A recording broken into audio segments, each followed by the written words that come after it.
প্রচন্ড ভালোবাসা, প্রচন্ড খুশি, প্রচন্ড দুঃখ সমস্ত স্কুলে, সমস্ত মাঠে ঘাসের বিলাতে যে পরিমাণ ছিটিয়ে রেখে গেছি সেগুলো পুরোতে এসেছি।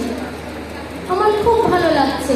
সিনিয়র আপুদের, জুনিয়রদের, আমার বান্ধবীদের, আমার স্যার আপাদের, আমার সবার পায়ে ধরে ধরে সালাম করতে ইচ্ছা করছে। আপা স্যার আপনাদের আমার কি লাগছে আমি বলে বোঝাতে পারবো না। আমার দুটো ছেলে, আমি ওদের বড় হতে দেখছি, আর যখন বড় হয় তখন ভাবি, আমি যখন মেনটেন করি তখন ভাবি যে আমাদের কত ধৈর্য ধরে মানুষ করেছে আমার মা বাবা, আমার স্যার আপারা, এত ধৈর্য